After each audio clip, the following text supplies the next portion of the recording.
here we go. Well, I'm here with the two main guys out of new Skeletal Faces. Very excited to chat to you guys, because I love the previous album as well. So when things come across the desk, sometimes you go, "Oh, who's this?" Um, but I already knew who you were, so yeah. So I love both albums. So we definitely want to do a deep dive into that. And so, how are you both going? Oh, doing good, and that's really cool to hear that you were already familiar with us. So you've heard our earlier works, I take it.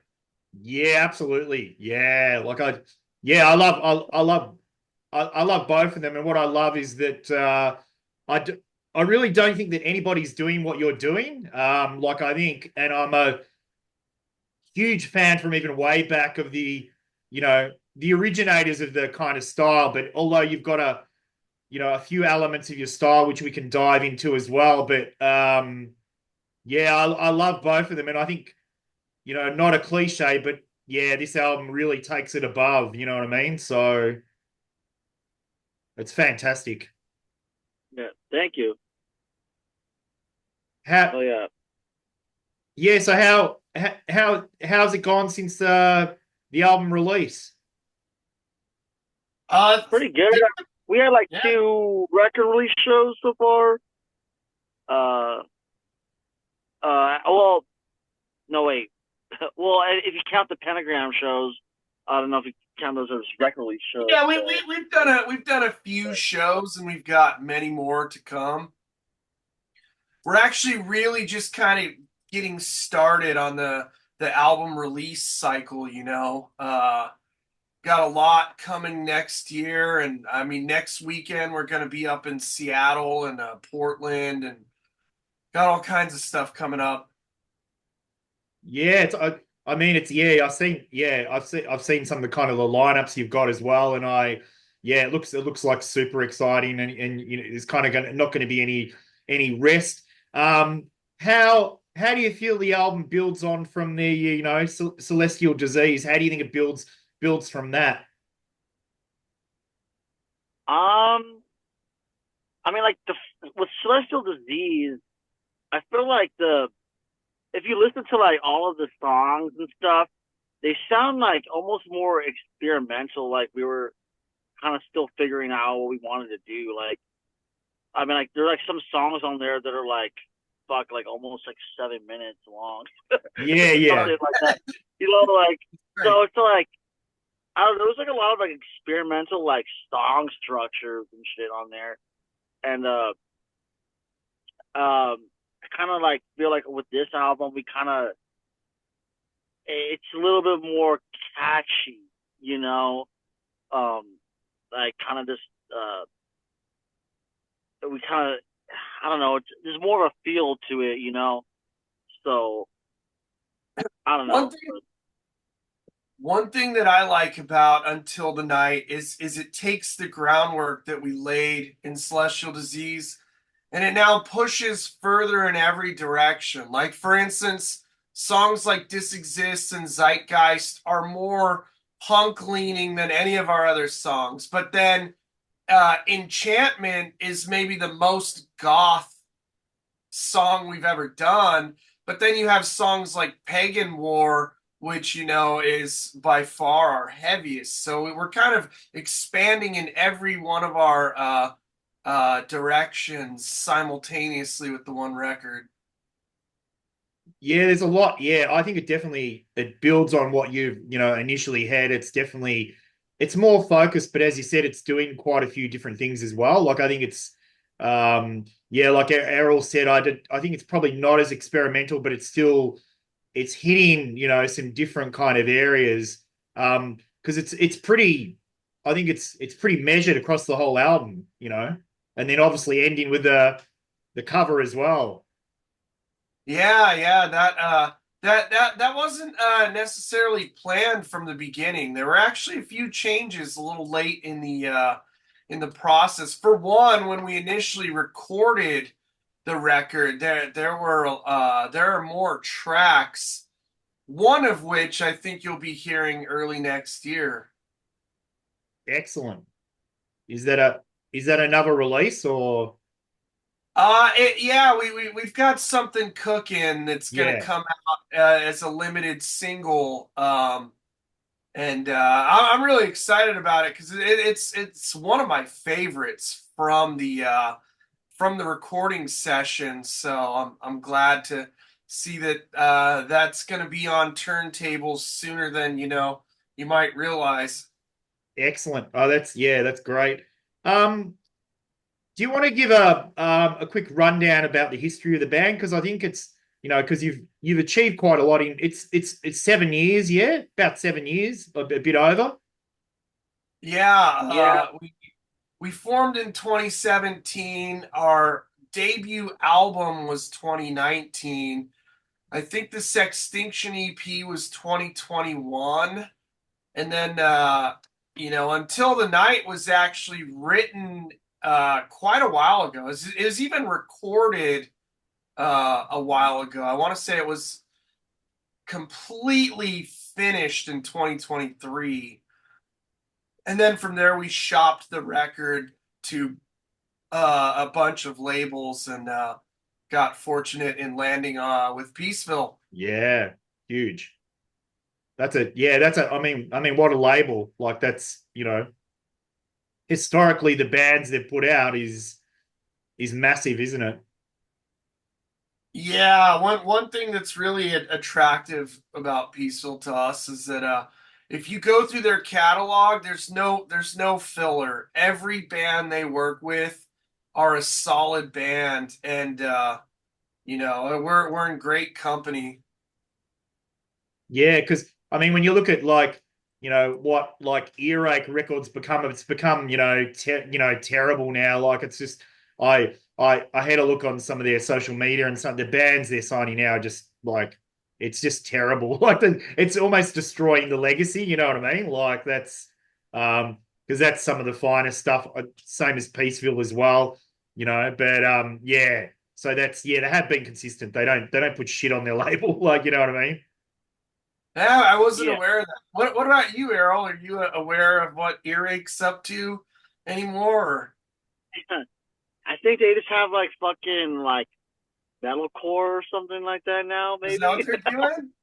Wow, I mean, Eerie? Yeah.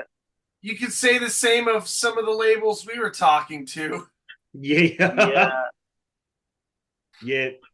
Yeah, there's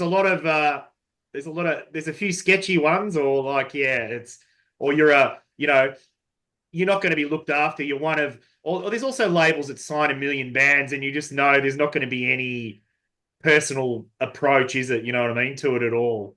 Yeah, and that's one thing I can say. Peaceville have been great from day one. If you have the LP itself, if you've seen one in person, it's full color with gold foil on the cover.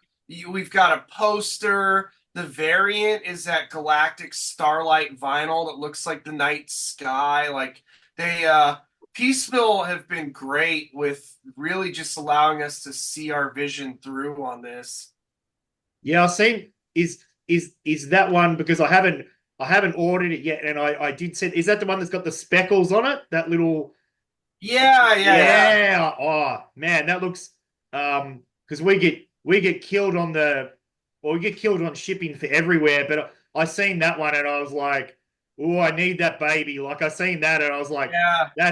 it's not some of those splatter ones, they kind of look interesting, but that was like, yeah, that Yeah. Well, New Skeletal Faces is extraterrestrial themed. Errol could talk more about that than I can. But another thing too, we didn't even know this. The Starlight vinyl is very blacklight reflect reactive too. wow, So it's a pretty cool record.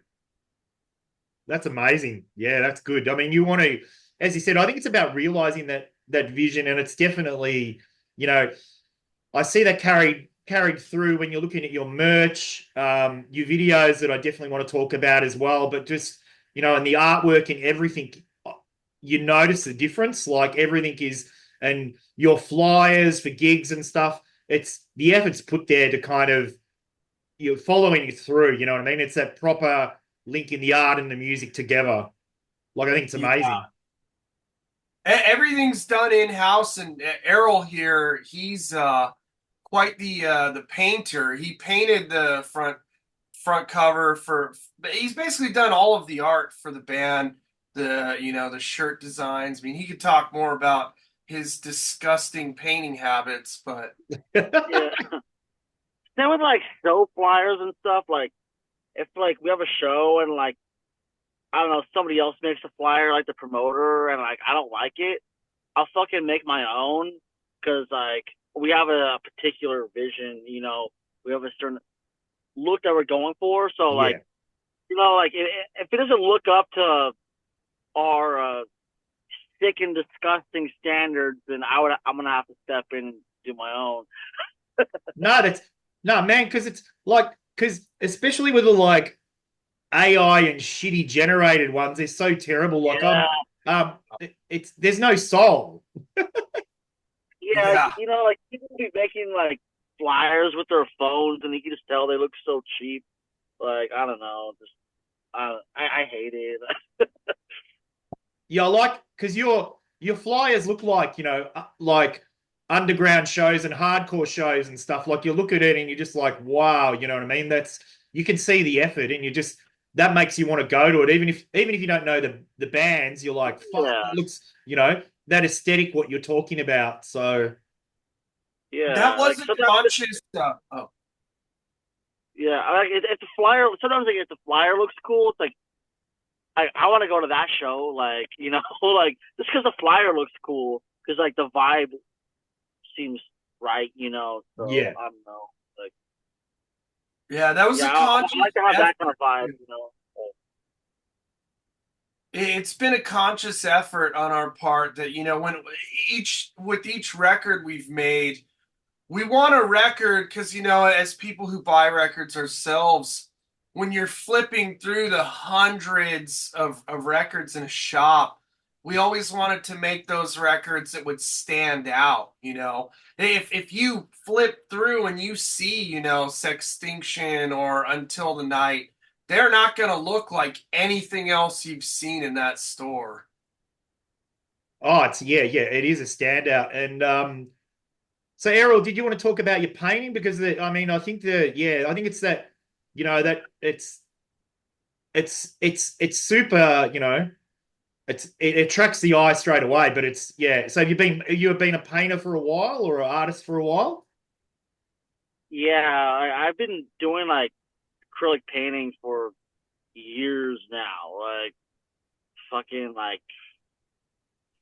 probably like 15 years at this point. Like, yeah, it's kind of like abstract shit. I'm not like I wasn't like classically trained as like an artist or anything. Like I don't know the anatomy and all that stuff. Like I don't paint stuff that looks realistic. Like I can't like look at something and copy it.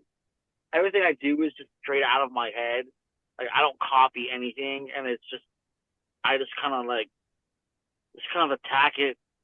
I attack the canvas very primitively, So that's just how I do things like artistically. And it, So and has it got? Do you think it's definitely got that kind of macabre kind of approach? yeah, I mean all my paintings have the same vibe. Like if you see like our like the band's artwork and stuff, like even my artwork I was doing like before this band even existed is similar, and stuff I just do on my own time it's similar. So I'm not like creating a totally different vibe just for this Mm. band. It's like it's the vibe that like I make all the time. So yeah, it's just like like this band is just an extension of myself artistically and stuff. You know. Yeah, no. I think it's brilliant. I mean, I think that's a yeah, it's a big point of difference. And you design the merch as well. Is that Yeah, yeah, I do that too. A lot of the art and design and stuff. So Yeah. Anything that's done by hand is usually done by Errol. And then like I mean there's certain merch designs that are like graphic design stuff that I've done, but everything NSF does is in-house. Wow. It's all just him and I is where it all comes from. Yeah, yeah. Mostly him, but yeah. So how did you how did you arrive at your sound? Because my one of my favorite things that I read about you guys, I think it was like your last release, was in that Maximum Rock and Roll one where it said Meebix meets Christian Death, and then I was like, fuck yeah, like like that's just like that's amazing, two of my favorite bands, but there's so much in the sound, you know what I mean? There obviously the death rock, there's gothic stuff, raw metal, there's punk, and how did you arrive at that sound? Just fans of that generally, or what? How did that come about? The creation of what and obviously it's changed as you discussed earlier. Yeah, like I was already like playing in bands before this band. That was like I played like a couple of other death rock sounding bands. So that's that sound is kind of carried over to this project, and even the previous projects were like, even the goths were like, they thought that shit was like too aggressive and like too edgy or whatever for them. So like I don't know, like when I started doing this, it was kind of like I'm expanding upon what I was already doing. Like it's a more matured technical sound. You know, it was a little bit more raw before. So like I don't know, like yeah, it's pretty much just like it's just an extension from like what I've already been doing and stuff. So um I mean I've been listening to fucking death rock and black metal and shit like that for years too. So it's kind of like, Yeah. well, when I started this band, it wasn't like, hey, let's just start this new. I just discovered this music and let's just do it from there. Like I've always been into this kind of thing. Like, uh, it's just kind of like like this is just like an evolution of like shit I was already kind of doing already, like for a while. I As mean, you can crazy hear. as it sounds, Yeah, sorry. go go. As crazy as it sounds, I've been playing in kind of dark bands for 20 years at this point. I come from a more punk and metal background, though. Obviously, I've been listening to things like Sisters of Mercy, Susie and the Banshees for decades at this point. And yeah, something like I know what you're talking about, that Maximum Rock and Roll review, which I really like with them, that you just send it off and what you get, you get. You know, there's no influence. And I've seen them roast some other San Diego bands, which was a nice laugh. But yeah, like Amoebix is a big a big one for me. I love Amoebix. I love Christian Death. You know, Rudimentary Peni is one of my favorites. Ah, yes. Yeah. You know, so that's it all kind of just sort of came together. Errol and I met through our old bands, actually. Yeah.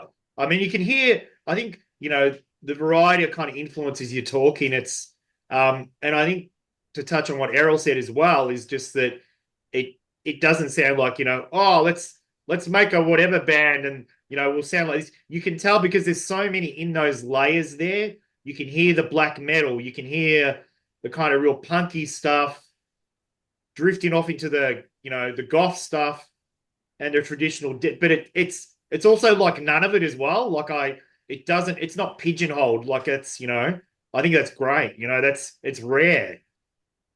Well, thank you. Yeah, yeah. I feel like it's when I hear a band that's not like pigeonholing themselves, it's real inspiring. So I want to hear more bands that are just like not giving a shit about you know fitting into a certain sound. I like when people are being innovative and shit like that. So I don't know. Because sometimes it's you get crucified either way. Like um like I play an industrial metal band, and it's funny, like some of the people they don't like the loud stuff, and then the other people they don't like the electronic stuff. So damned if you do, damned if you don't. But that's okay. That's better. Yeah. We've Yeah, yeah. They're like, oh, you're too electronic to be metal. You're too metal to be electronic. Yeah, Whatever. Like I get we it. we've run into that, the whole time, where, some of the goths say that we're metalheads infiltrating their genre or whatever. One of my favorite things I ever heard was someone somewhere said that new Skeletal Faces shows are where goths go to get beat up in a mosh pit. And I like that. that's that'd be great on the back of a t-shirt. Yeah, there you go.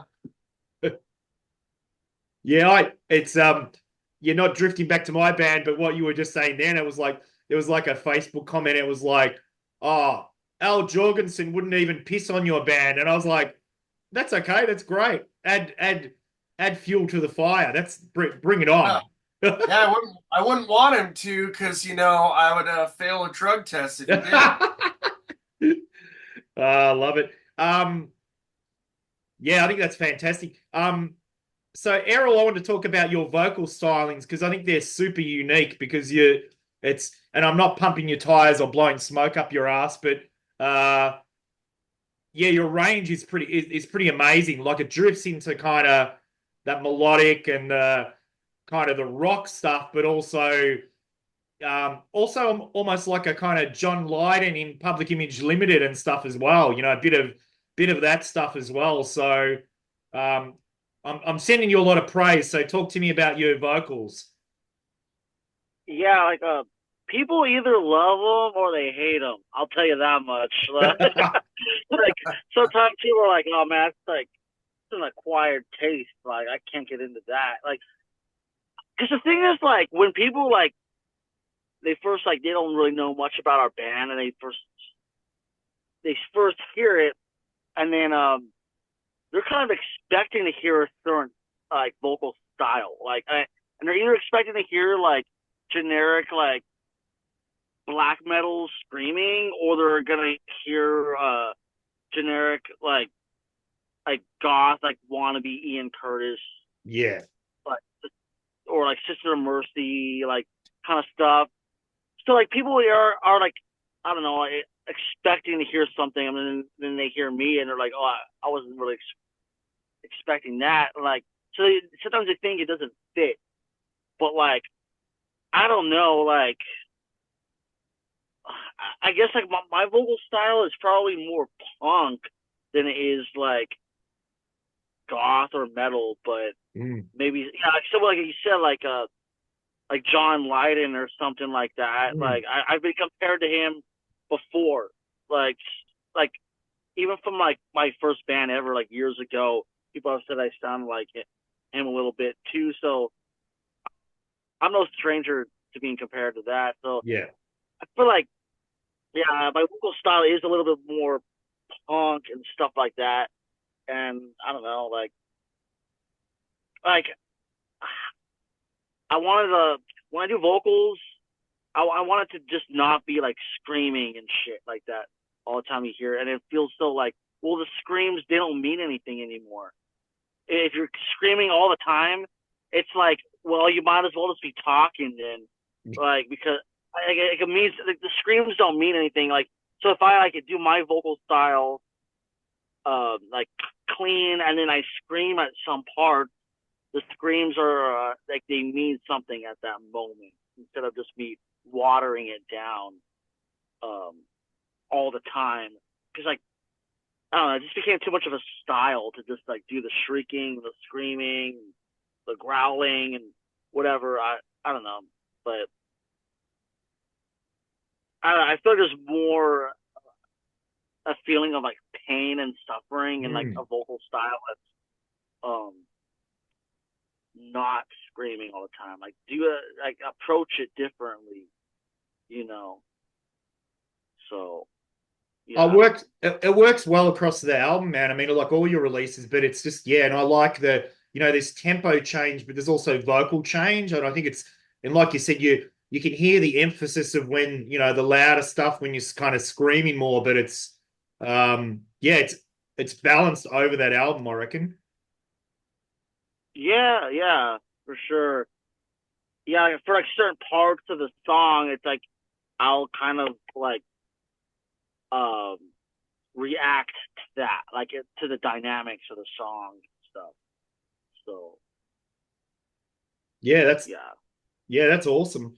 Um, did you want to talk about the two videos off this album or even previous videos? But the two videos are really solid. I like obviously the first single one. That's great. Like I think it's just it's yeah, vibey, and then yeah, that church one is just I loved it because it took me back to old videos like um and I understand you broke into a church and that was done kind of not expensively, but it like because it looks expensive, man. It's really it's done really well.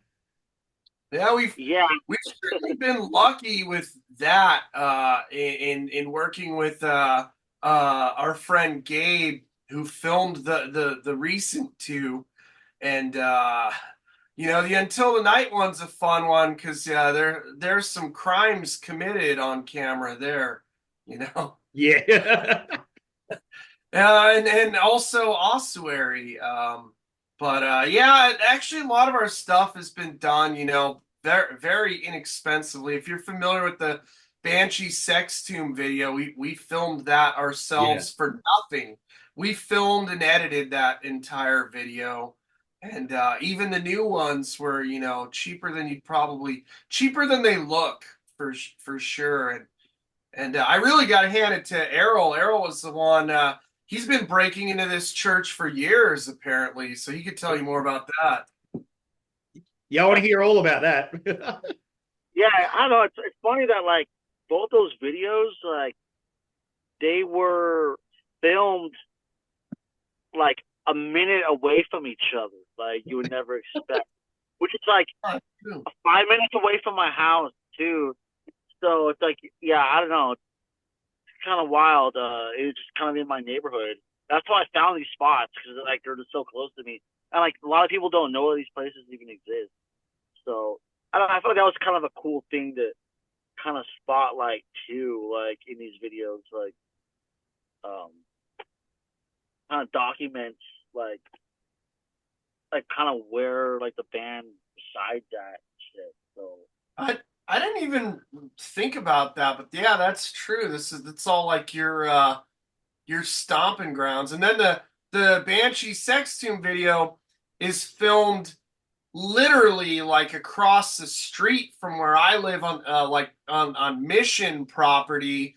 It's half filmed there, and the other half of it's filmed on San Diego's famous nude beach. So, we're just representing our city that we love.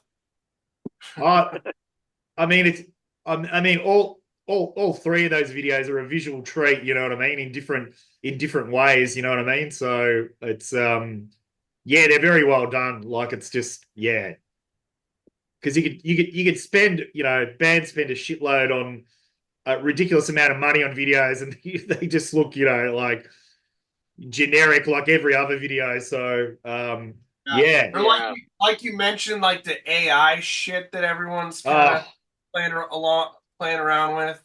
I wouldn't expect that from us anytime ever. no, that's yeah, that's good. It's kind of like the justification about I don't know who it was. It was like a big artist about why they used AI, and it's like really like that's just it, and it was some big like metal band. It's like as if you couldn't you know contract an artist or someone to do a cover, then yeah. fuck. Yeah. Yeah, the newest Motley Crue videos all AI garbage, and Oh, seeing that that's fucking horrendous, isn't it? we were on tour when that came out, and we put it on in Disgust, which is a shame because we love old Motley Crue, but Yeah, that's it's Yeah, they've gone the modern way, which is not great. Did you want to talk about the production on the album? Because the production is a pretty it's dynamic. It's really good, and a pretty big producer. Well, on the releases that he's worked on. Yeah, sure. Yeah, with Celestial Disease and Sextinction, those were recorded here, which you can see in the background. I mean, this is my home studio, so they were recorded, mixed, and mastered here by myself and the band. But then for Until the Night, we got lucky, and through some contacts like our managers, we were able to record with Bill Matoyer, and his resume just speaks for itself. The first four Slayer records, Wasp records, DRI. He's done it all. I mean, the guy has he basically pioneered the Los Angeles heavy sound in the '80s, the early '80s, and to get to work with him was fantastic because he also works in a very similar way to how we did the other records, which essentially is the same way he did Hell Awaits, all of them, which Wow. is the idea is to get everything in mic and do long single takes with minimal punch-ins and minimal posts. So you're going to spend the extra time getting the mics right and getting the tonality there, but before you even record a single note. And then after that, you're already 95% done with the record. It's already there.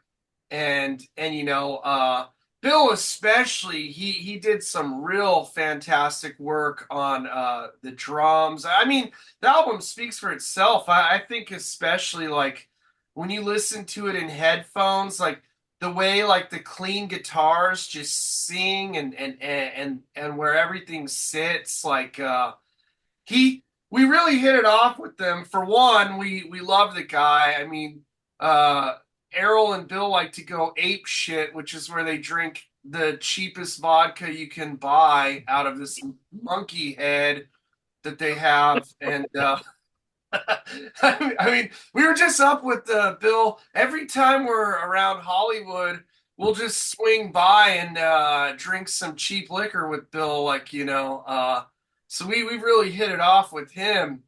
And the recording process was just fantastic because it was fun, and he knew what we wanted immediately. And then his resume is just so incredible. I could tell him, like, Bill, I want my toms to sound like Hell Waits, and he could just do. He knows what that means. Yeah.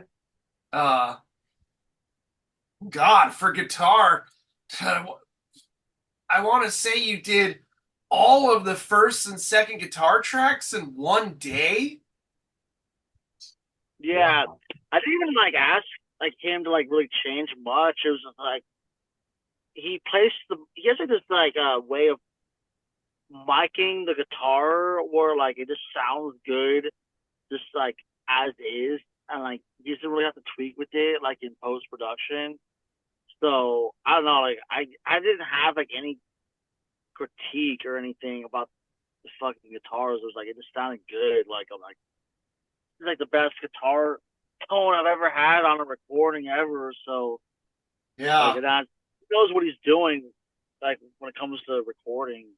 So Yeah, I mean It, it's it, very it sounds super powerful. Like it's almost not like a live recording, but it's not it hasn't got that mass produced feel. It sounds like back in the day, but it's also punchy and everything's clear. Like it's yeah. yeah.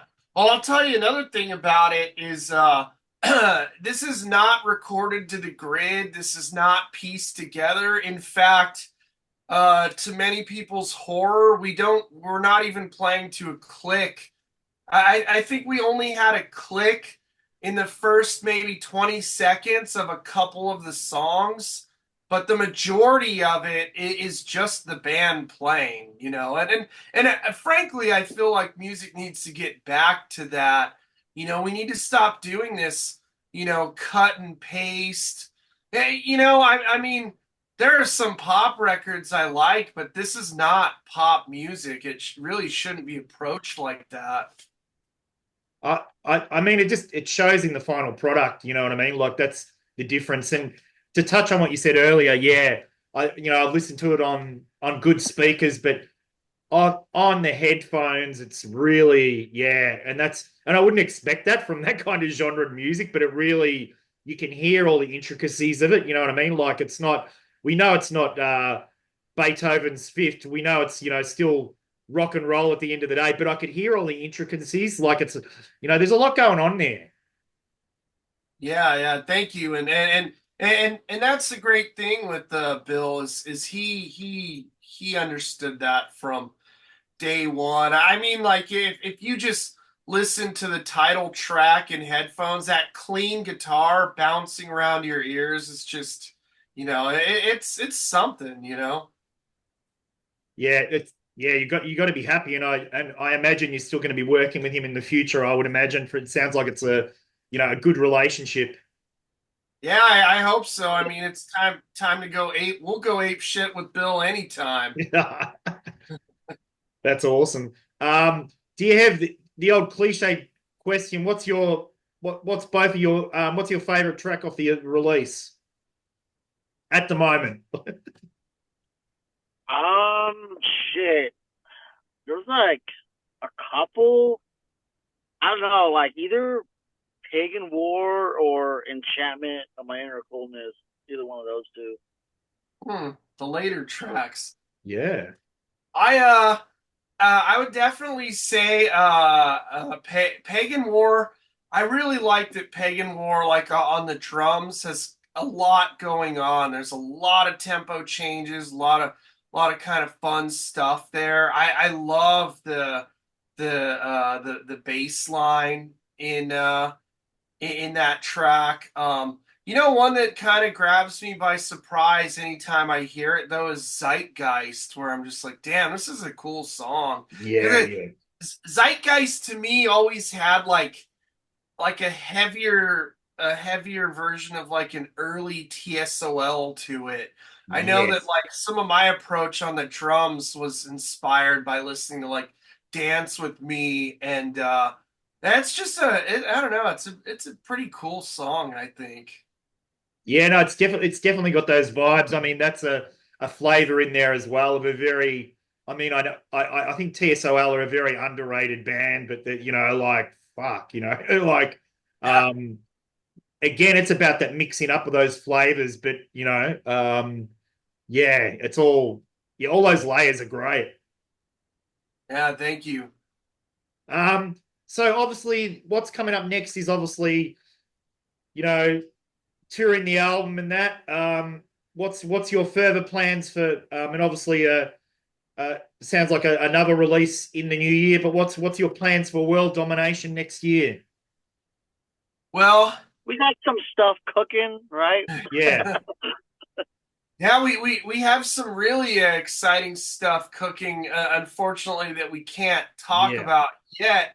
But I can say, for one, the USA should be ready to be seeing us, coast to coast in the following year. In March of next year, we're returning to Mexico City, which we can't wait because that was a hell of a time last time we did it. And then, you might be seeing us in Europe, and I'll tell you this: if you guys invite us down under, we would love to get down and dirty down under.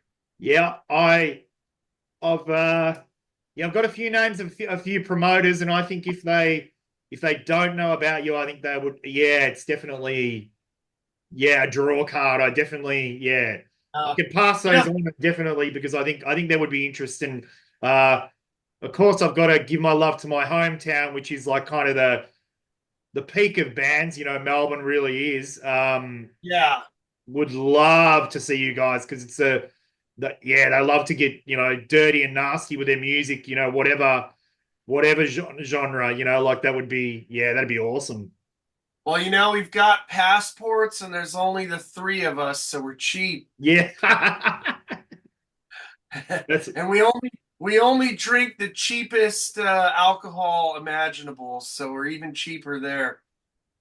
we might have monkey heads. Maybe we'll find a cow's head or something. We'll find something you can drink out of. Yeah, I would what, a koala head or something. Yeah. I want to drink out of the kangaroo's pouch. Yeah, yeah, yeah. Because have you heard of the?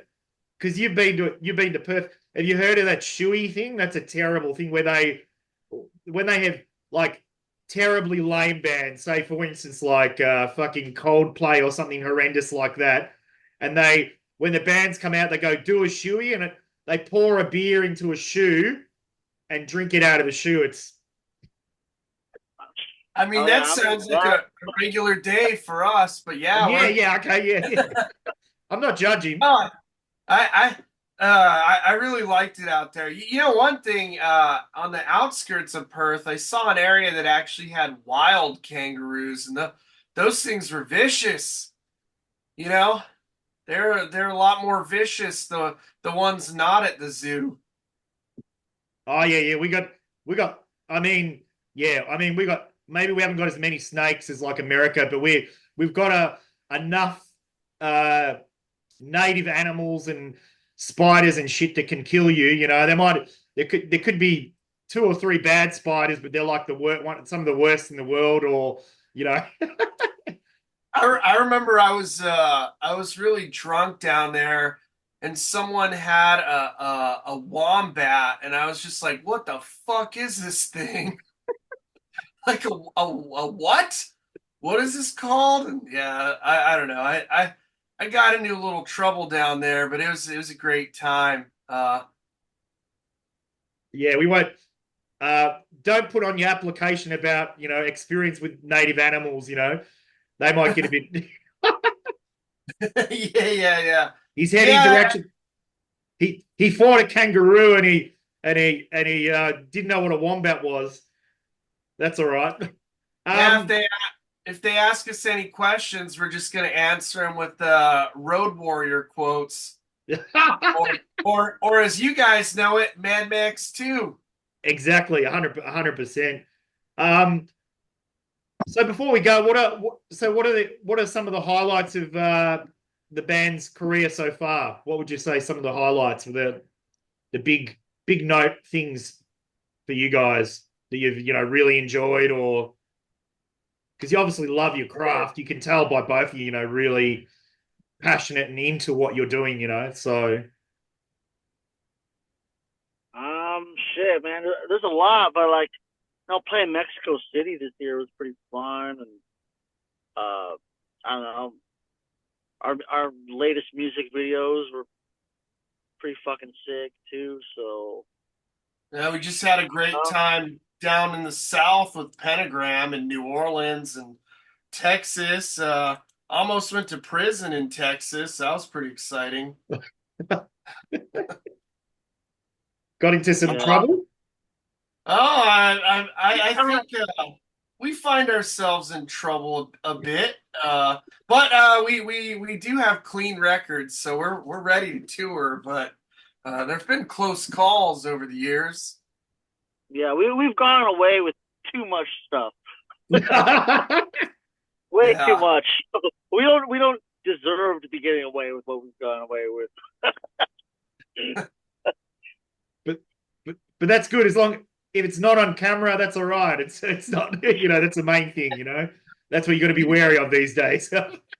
I will tell you this that shot in the Until the Night video where uh, uh, my unnamed singer here lights the whiskey bottle full of kerosene and has a Molotov cop. That was the very last thing we filmed because of how aware we were that that could go wrong. We were like, all right, shit, let's have the car loaded. We're going to shoot this, hit it with the fire extinguishers, and get the fuck out of here. You're going to have your what is it, James Hetfield or Michael Jackson moment. But I mean, it would have looked good on camera. Hey, I think it's inevitable with all the with the bigger hair that we have. One of us is going to go up in flames eventually. Happened Yeah. before. Lit my hair up. I've lit my hair on fire a couple times, like on accident, because of all the fucking hairspray I put in there. You got a lot of hair to spare, so. Well, but you got to be wary of probably the chest hair as well. Oh, this guy's a walking carpet. If you haven't seen. Oh no, I've seen in that video. I've seen in that video. I was like, yep, that's taking me back to all the 1980s videos. Yeah, But yeah, I like it. 70s. Like I'm kind of a disco king, you know, like hairy chest and all that shit. this you know? guy's basically a mix of Paul Stanley and Blackie Lawless. You can't go wrong. Yeah. Cultural icon. Do you have any final words or messages? And thanks so much for your time. I'm really, as we say here, stoked to chat to you guys because I love both albums. I'd love to see you here, and fantastic work. Cool. Yeah. Thank you for having us on. So. Yeah, you know, as you guys say down there, this has been heaps of fun. No, this has been great. It's been a good time. So thank you. And I mean, basically, we're just gonna say flat out to anyone with the power to make this happen, send New Skeletal Faces an offer, and we'll be there. I think because there's definitely been because Pentagram have definitely come here too, so they're definitely I don't know who it is, but I will speak to whoever I need to speak to, or I will throw their names to you, and they're pretty. I mean, that's a good thing about Aussie promoters that promote heavy bands. They're not corporate wankers, as we would say. They're not. It's about bringing them out, and you meet bands, and when I see international bands live, and they just say, they had such a good time, well looked after, down to earth, so let's hope it happens, and good luck with all the tours, and I'm looking forward to the new stuff too. Keep your eyes peeled, because you're gonna see something's coming early next year. There's a lot of announcements to come soon. So to anyone who follows those social platforms, which we're all unfortunately trapped to, you'll see that there's a lot cooking with us. Excellent. Yeah, that's awesome. Thanks again to both of you for your time. Appreciate it. I've got a review to pop up of the album next week. I know it's a bit delayed, but it's November is wild, that pre-Christmas it's all just like, so and it needs the attention that it needs to get. I don't want to hurry it because otherwise it'd be 20 pages of I love this, which I do. I love it. I mean, actually, one of my favorite things is reading about people who hate Errol's vocals. So, I like it either way, good or bad. Maybe I'll put up two reviews. I'll put up one that's like 6 pages about bagging him out between the vocals and the chest hair. Please talk about the chest hair. I want to hear more about that. You do. That's what the people really want. Give them what they want. No. Yeah, it's all good. No, that's awesome. Thanks for having the chat, and